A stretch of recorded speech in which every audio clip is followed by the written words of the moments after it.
Assalamualaikum warahmatullahi wabarakatuh. Salam sejahtera untuk semuanya. Saya Pak Ali dari Insight Jambar. Sekarang kita lanjutkan pembelajaran 2. Ini adalah halaman 149. Ya, untuk pembahasan yang lain bisa lihat di sini. Ini adalah playlist. Dengan menggunakan playlist maka pembahasan bisa didapatkan secara urut dan runtut. Jadi gunakan playlist atau langsung saja tap di channel, ya masuk ke dalam channel, terus playlistnya adalah ini kelas 6 buku tematik, dicari di dalam channel. Oke. Pembelajaran 2. Perhatikan gambar di atas dengan seksama. Ini adalah gambar apa? Teleskop. Teleskop. Ya, tele sendiri artinya jauh. Nah, skop mungkin apa ya, kayak alat atau mungkin melihat gitu ya. Ya, kita lihat nanti ya diartikan apa. Ya, perhatikan gambar di atas dengan seksama. Benda apakah yang ada di gambar teleskop ya? Apakah kegunaan benda tersebut? Kegunaannya adalah melihat benda yang letaknya jauh, melihat benda yang letaknya jauh. Nah, jadi teleskop ini membuat benda jauh terlihat dekat. Kalau mikroskop ya melihat benda kecil terlihat besar. Ya, gitu ya. Pernahkah kamu melihat atau melakukan kegiatan seperti yang ditunjukkan pada gambar? Ya, kalau teleskop yang sederhana gitu pernah Pak Ali ya, binokular gitu, yang seperti ini ya, yang canggih mungkin belum ya. Siapa yang pertama menemukan alat dan benda itu? Nah, nanti akan dibahas di bab ini ya. Ternyata bukan Galileo Galilei ya. Ada orang William siapa? Herschel kalau tidak salah. Oke ya. Siapakah yang pertama menemukan benda tersebut? Ini akan dibahas. Ya, penemu teleskop pertama Frederick William Herschel. Nah, ya, kita baca di sini. Penemu teleskop pertama bernama asli Frederick William Herschel. Ilmuwan ini adalah tokoh astronomi dari Inggris ya, yang lahir di Jerman pada tahun 1738. Karena rasa ingin tahunya yang tinggi terhadap apa yang ada di langit, ia pun menciptakan sebuah teleskop. Ia telah mengalami beberapa kali kegagalan dalam membuat teleskop, namun dengan kegigihannya akhirnya teleskop yang ia inginkan pun dapat diciptakan. Dengan teleskop ciptaannya, Herschel menemukan planet Uranus. Jadi planet Uranus ditemukan Herschel ya. Jadi lebih dulu Uranus daripada Saturnus ya. Saturnus itu yang menemukan Galileo Galilei ya kan. Jadi tidak urut ya dari Merkurius penemuannya. Herschel menemukan planet Uranus pada tahun 1782. Ya, awalnya ia memberi nama planet ketujuh dari matahari itu dengan nama Syrgium Sidus. Ya, Syrgium Sidus. Nama itu diberikan sebagai penghormatan terhadap Raja George III dari Inggris. Kemudian Johann Bode, ya seorang astronom Jerman, mengusulkan nama Uranus yang berasal dari nama dewa Yunani kuno. Ya, biar kompak dengan yang lain ya, Merkurius, Venus, Yunani kuno. William Herschel tentunya membuka mata kita bahwa angkasa luar menyimpan banyak misteri yang dapat kita telusuri terus-menerus. Setelah membaca artikel di atas, diskusikan bersama dengan teman sebangkumu dampak yang ditimbulkan oleh penemuan Herschel di atas. Ya, dengan penemuan tersebut, ya, dengan penemuan teleskop,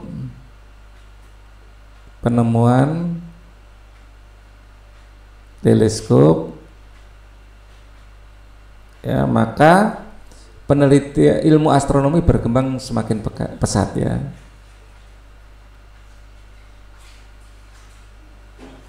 Berkembang semakin pesat.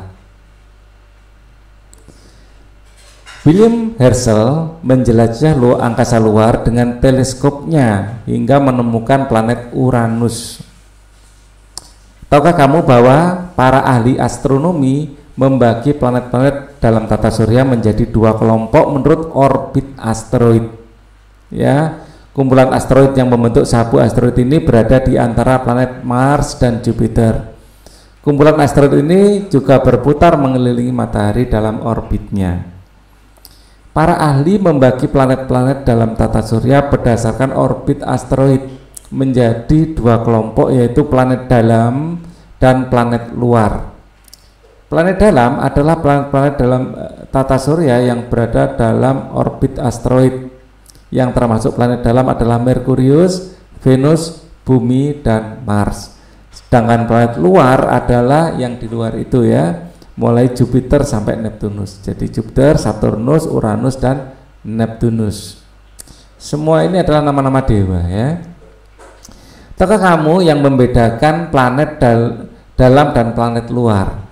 Selain keduanya dipisahkan oleh sabuk asteroid, ya, kamu dapat mengetahui perbedaannya dengan membaca dan melengkapi informasi pada tabel berikut. Nah, ini adalah tabel ya.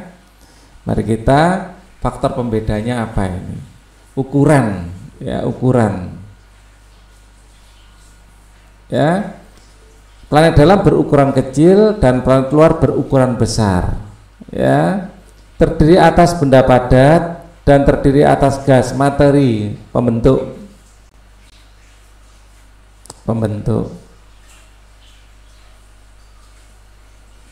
Benda padat ya, kalau ini terdiri gas.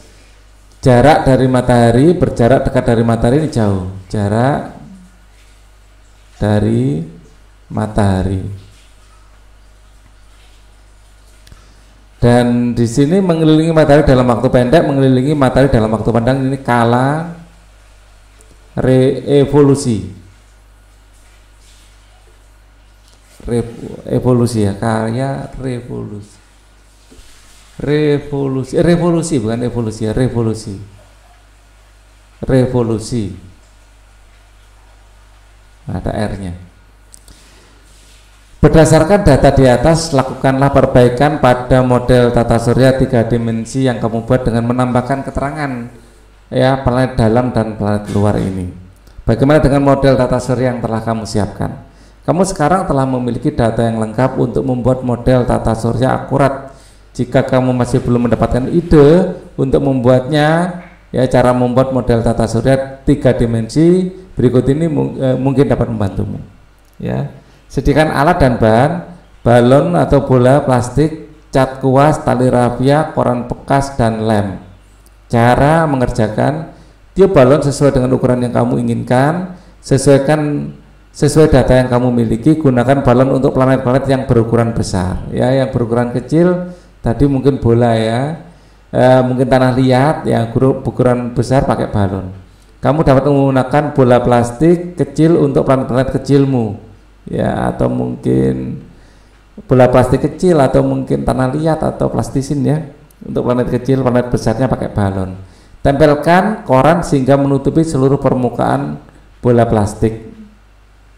Jemurlah bola dan balon yang telah tutupi kertas koran di bawah sinar matahari. Warnailah model planetmu dengan warna yang sesuai dengan menggunakan cat dan kuas. Jemurlah sekali lagi model planetmu di bawah sinar matahari.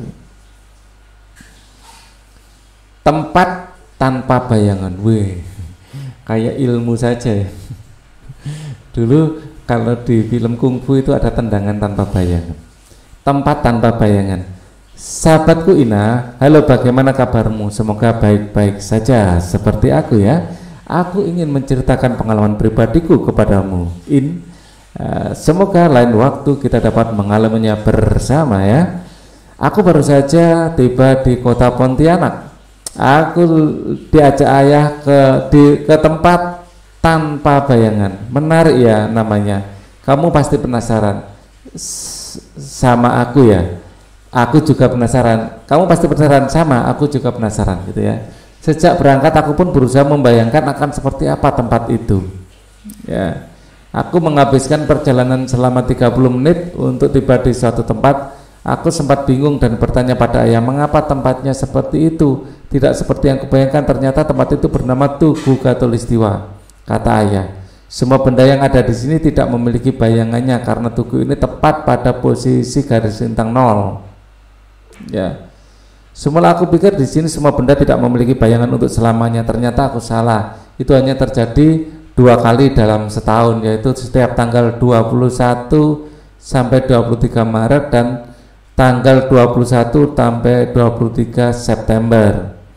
Tanggal itu posisi matahari tepat di atas garis khatulistiwa. Jadi aku ingat buku astronomi yang pernah kita baca bersama dulu ini. Kota Pontianak memang salah satu kota Indonesia yang dilewati garis khatulistiwa. Tahukah kamu siapa yang menemukan titik nol ini? Konon posisi garis lintang ini ditemukan tanggal 31 Maret 1928 oleh seorang ahli geologi Belanda dalam sebuah ekspedisi internasional. Pada awalnya ya hanya menandainya dengan sebuah tonggak saja. Namun pada 1938 tonggak itu dibangun oleh Bapak F. Silaban, seorang arsitek terkenal Indonesia yang ikut merancang dan membangun Masjid Istiqlal dan Monumen Nasional Monas. Tapi kalau kamu berkunjung ke sini jangan terkecoh ya. Sama seperti yang aku pikir, tonggak besar yang terlihat dari luar adalah tonggak asli yang dibangun oleh Bapak F. Silaban itu. Ternyata tugu besar yang ukurannya 5 kali lebih besar dari tugu asli itu merupakan penanda saja bahwa di situ tempat tugu asli. Tugu besar itu merupakan bagian dari kubah pelindung tugu asli yang dibangun pemerintah pada tahun 1990. Oh ya, letak tugu ini di Jalan Khatulistiwa, Kecamatan Siantar, sekitar 3 km dari kota Pontianak.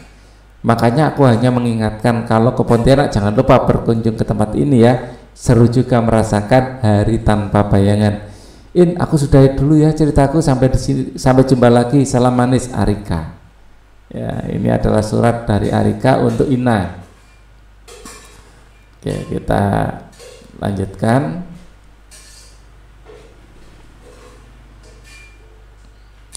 Pernahkah kamu menulis sebuah surat untuk teman atau saudaramu?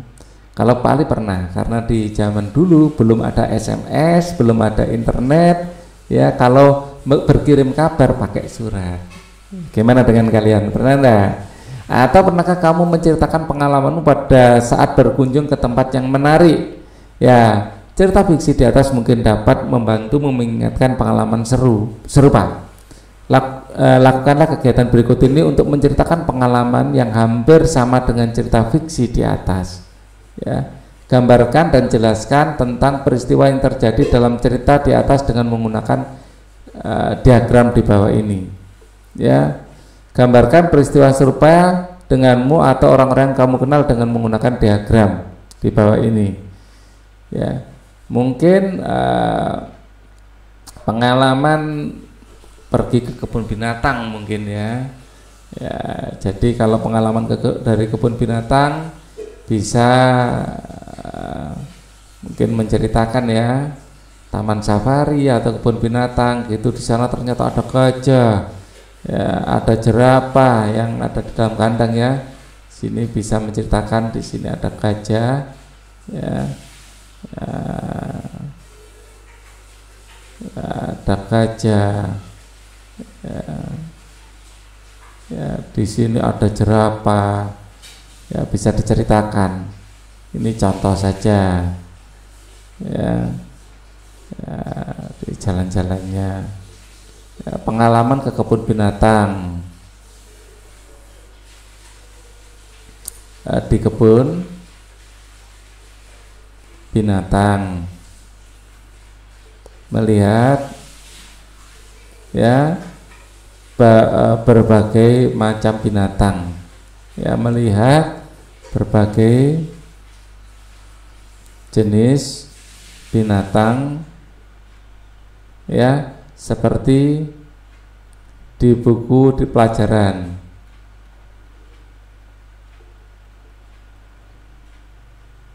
Ya bisa melihat jerapah, bisa melihat gajah, ya. Gambarkan dan jelaskan peristiwa yang serupa terjadi. Gambarkan dan jelaskan tentang peristiwa yang terjadi dalam cerita di atas dengan menggunakan, oh ini cerita di atas ya. Pak Ali keliru. Yang serupa ini yang B. Ya, keliru. Ini jawaban untuk yang B. Ini jawaban yang A. Tunggu dulu. Ya, ini jawaban Nah, ini jawaban yang B ini. Jawaban yang A ini jawaban yang B. Gambarkan dan jelaskan tentang peristiwa yang terjadi dalam cerita di atas dengan menggunakan diagram di bawah ini. Tempat tanpa bayangan ya. Jadi di tempat tersebut ya, matahari tadi Ina ya, Arika ya, Arika dengan Ina, matahari tepat di atas ya. Ya, mungkin di sini adalah gambar Ina ya. Hari tanpa bayangan, tapi bayangannya tepat di bawahnya ya, bukan nggak nyamping ya, bayangannya tepat di bawahnya ya. Oke ya. Pada tanggal berapa tadi?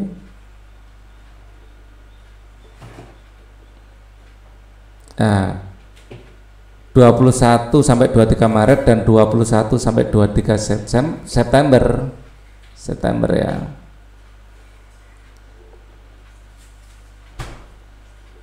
Pada tanggal 21 sampai 23 Maret dan 21 sampai 23 September ya, di Pontianak ya, matahari tepat berada di atas kita.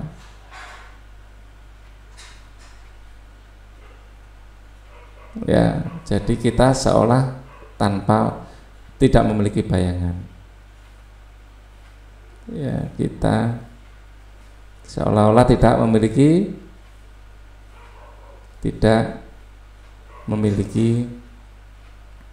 bayangan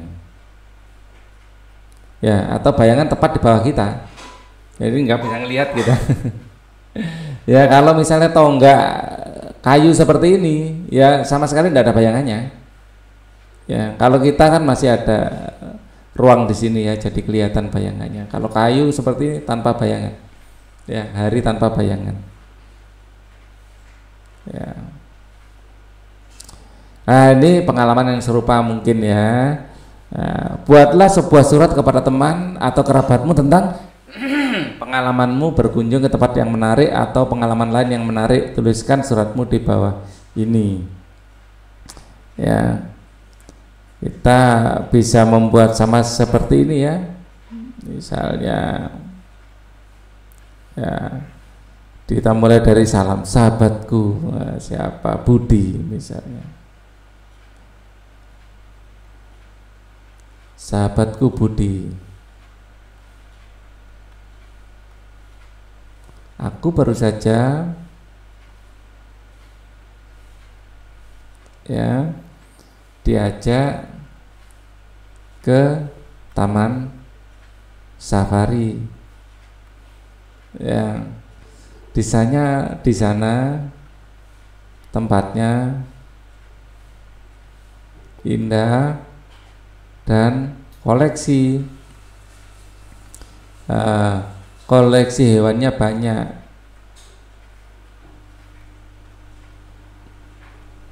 Dan seterusnya diteruskan sendiri ya.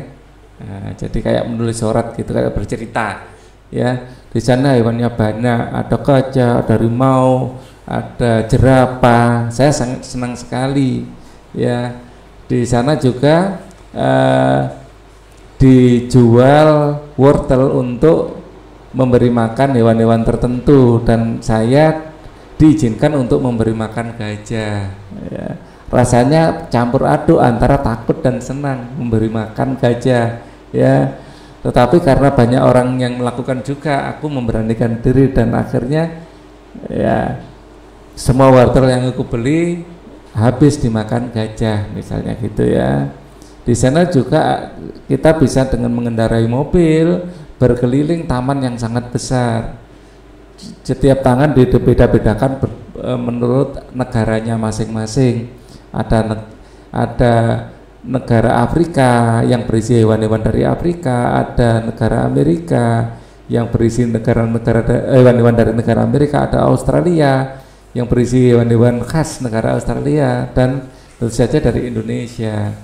Ya, seperti itu. Ada harimau Sumatera, ya, misalnya ada badak bercula satu, ya.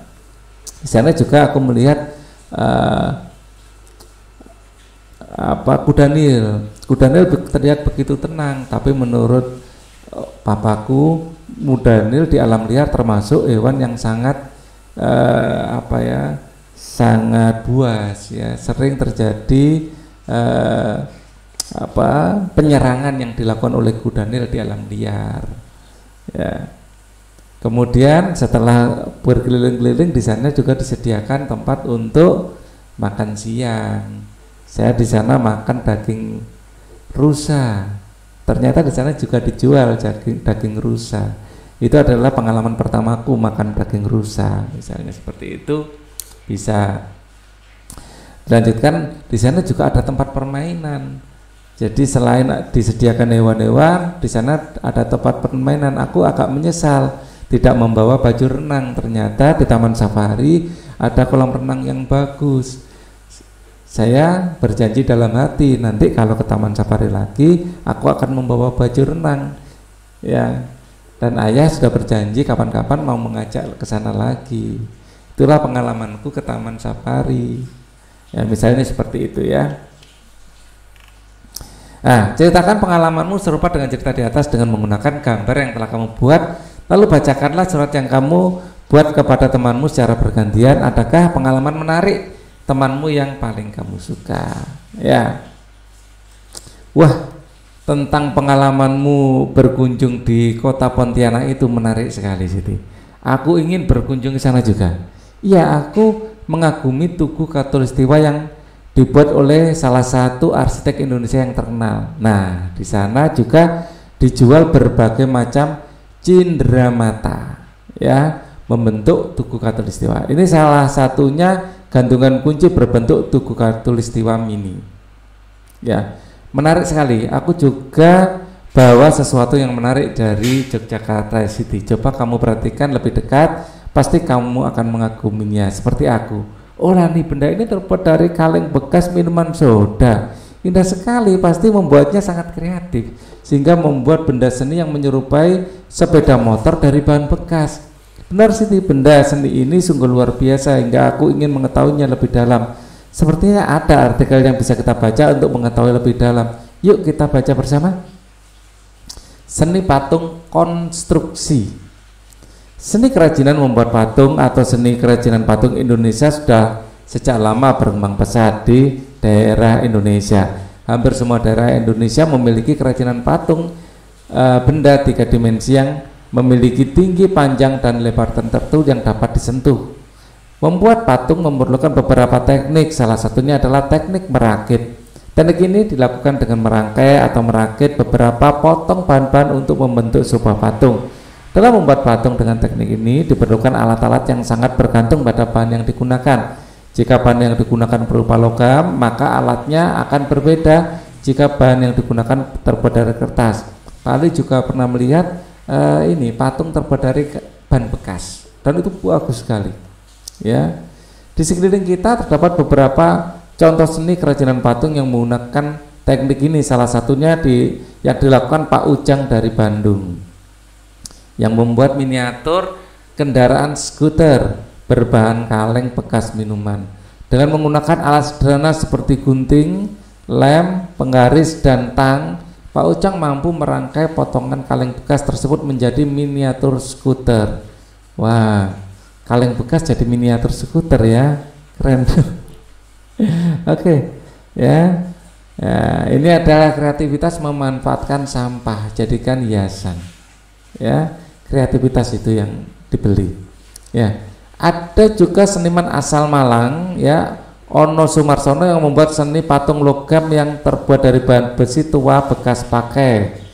Dengan menggunakan bahan logam yang berat tersebut, Ono berhasil menciptakan beberapa patung raksasa bertema hewan seperti buaya dan kura-kura. Dengan keahliannya merakit potongan-potongan bahan dari besi tua, lalu menyambungnya hingga membentuk sebuah patung hewan raksasa. Ini, ya, jadi ini apa, komodo.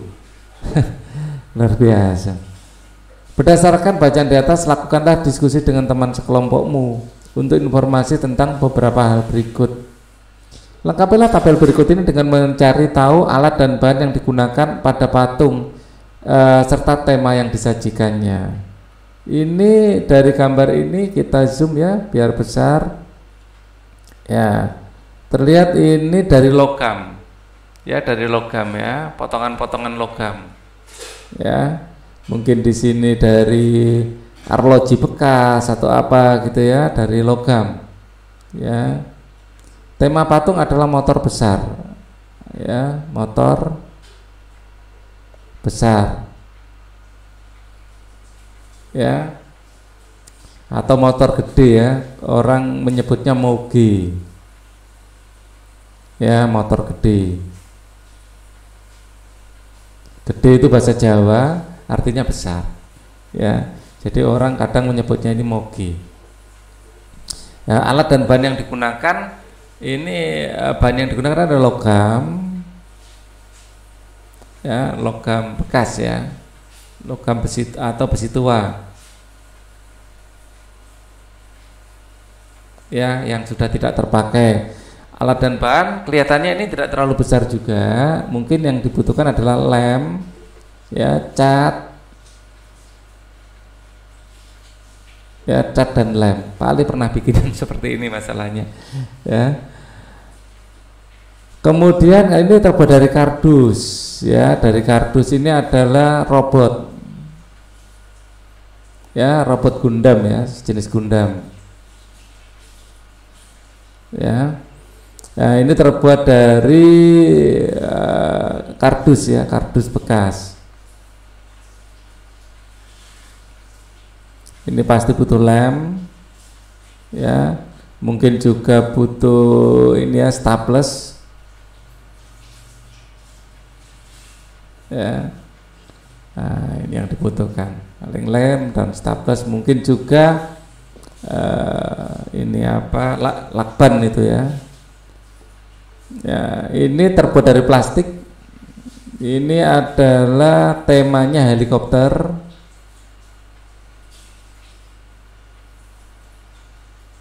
Ya, terdiri dari plastik bekas ya, dari plastik bekas. Ini kelihatannya bola plastik. Terus di sini adalah sedotan ya, dari bola bekas, bola plastik, sedotan.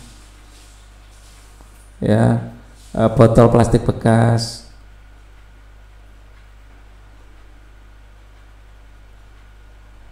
Terus di sini terlihat ada jarum pentul ya. Ya, jarum pentul. Oke. Nah, kalau ini mobil bahannya adalah bekas oli ya, botol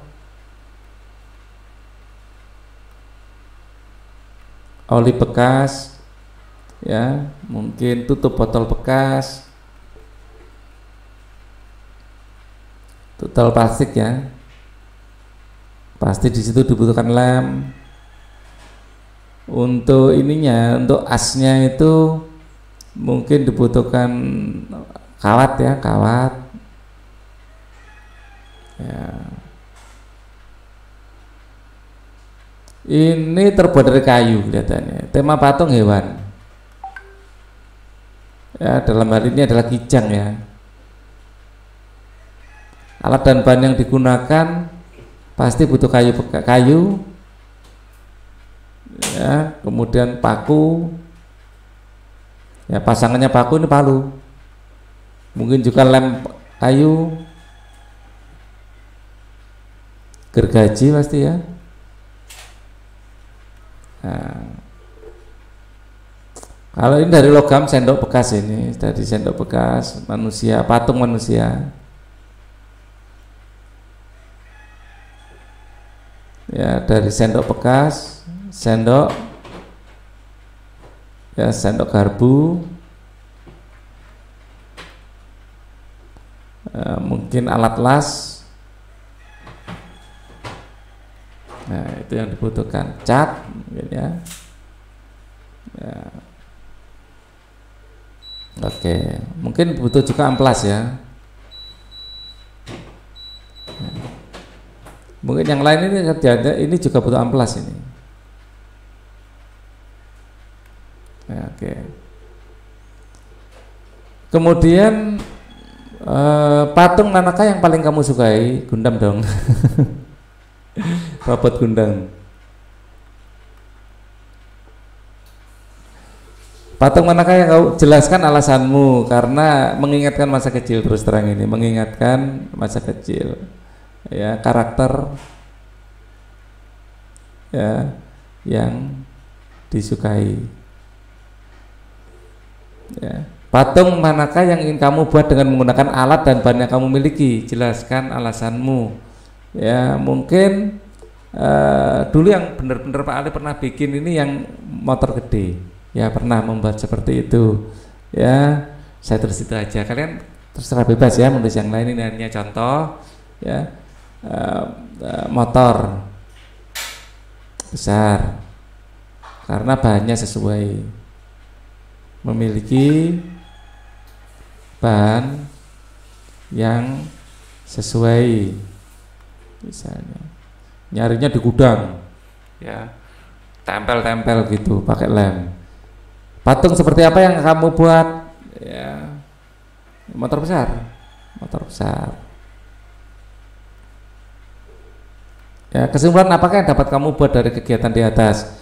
Dengan menggunakan kreativitas kita,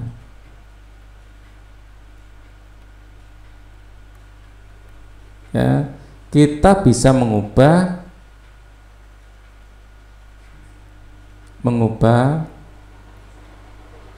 benda-benda yang nilai ekonomisnya kurang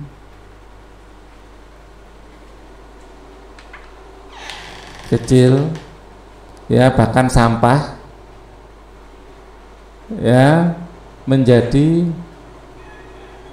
karya seni dengan nilai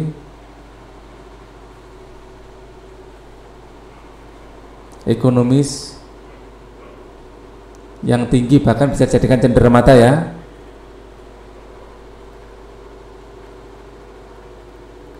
Ya, yang bisa dijadikan cenderamata atau mungkin patung yang besar untuk tempat wisata ya, menjadi ekonomis tinggi.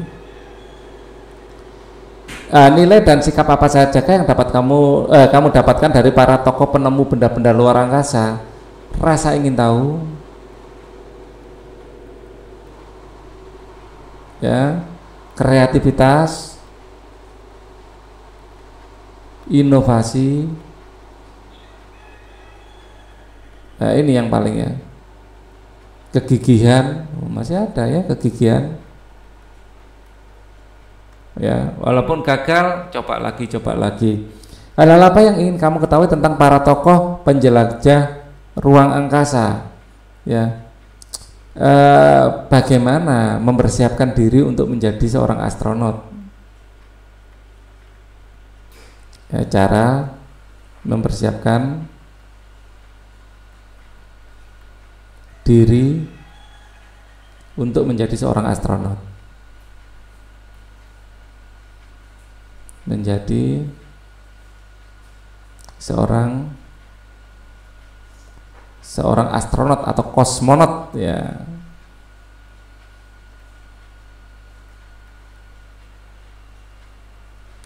Ya, kalau dari Amerika disebut astronot ya, kalau Rusia kosmonot kalau nggak salah. Jadi tergantung setiap negara menyebutnya dengan cara yang berbeda. Mungkin kalau kita ikut astronot ini. Jika kamu ingin menjadi penemu, alat dan benda apakah yang ingin kamu temukan, apa manfaatnya dan mengapa kamu ingin menemukannya? Ya, silakan ya ditulis di bawah sini cita-cita kalian. Ingin menemukan apa? Mungkin baterai yang tahan bertahun-tahun gitu ya, tahan lama dan kapasitas besar. Mungkin aja sekarang lagi musimnya, ya, musimnya mobil listrik, motor listrik, semuanya akan memiliki kata kunci yang sama, yaitu baterai. Ya, kalau kita bisa membuat baterai yang bagus dan murah, kita akan menguasai dunia. Berdiskusilah dengan orang tuamu tentang alat atau benda yang belum ditemukan hingga kini yang menurutmu dapat membantumu memenuhi kebutuhan sehari-harimu. Ada nggak ya alat atau benda yang masih belum ditemukan yang kalau itu ditemukan keren sekali? Ya, misalnya alat yang bisa memindahkan kita secara instan dengan cepat, tiba-tiba bling dari Surabaya ke Jakarta, mungkin aja alat itu akan ditemukan suatu saat nanti, ya, karena suara sudah bisa ditransmisikan, ya, gambar sudah bisa ditransmisikan, tinggal kita tunggu waktunya kapan materi bisa ditransmisikan, kan gitu ya. Ya, itu salah satu contoh imajinasi, ya. Untuk pembelajaran kita 3 akan kita pelajari pada video berikutnya. Ini cukup dulu. Thank you for watching. Wassalamualaikum warahmatullahi wabarakatuh.